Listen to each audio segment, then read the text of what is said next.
د دنیا کفار او همدارنګه هغه منافقین چې هغه همیشه د اسلام د بدنامۍ لپاره کار کوي او په ځینو اسلامي اوامرو باندې نیوکه کوي.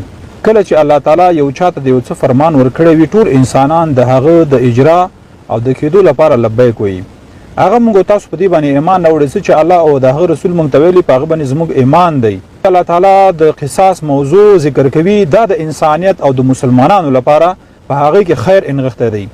دا د دې په خاطر باندې چې کوم ځای کې قصاص موجود وي هلته مجرمین ظالمان هیڅ کلم جرأت د جرم نشي کولای. زه په نړیوالو باندې غږ کوم که چېرته تاسو موږ ته د دې تضمین راکولی شئ چې په دې ملک کې به نه غلا کیږي نه به هغه جرم کیږي چې زموږ ملت ورسره سرګردانه کیږي، راکړئ د دې تضمین راکړئ. موږ به خپل امیر المؤمنین ته ووایو چې لطفا دلته قصاص مه جاري کوه. ولې موږ په دې باندې مطمئن یو چې ستاسو اطمینان همیشه د مسلمانانو د انسانیت لپاره قبول نه دی او همیشه تاسو د انسانانو لپاره هغه څه خوښوئ چې هغه ستاسو په خوښه باندې وي.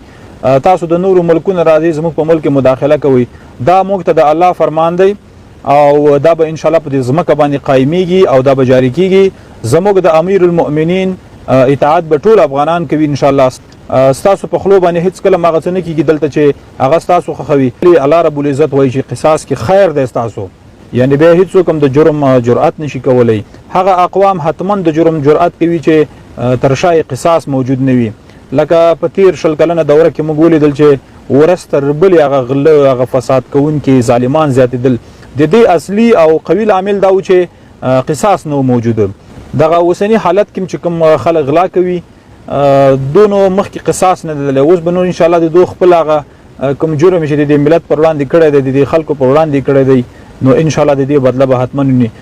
نو د امیر المؤمنین د دې فرمان چې قصاص باید جاری شي ملاتړ کوم او الله رب العزت دې دلته په دې خاوره باندې د همیشه لپاره د الله دین قائم لري او دلته د الله تعالی اسلامی نظام قائم لري. هغه منافقین اشخاص چې د الله تعالی په دین باندې نیوکه کوي او د کفر او د منافقینو په خلو باندې اعتبار کوي او هغه ته ارزښت ورکوي، دغه ایمان ضعیف دی. کوشش وکړئ چې موږ تاسو مسلمانان یو او قصاص کې مخیر دی انشاءالله او دلته به انشاءالله جاری کیږي. السلام علیکم ورحمت الله.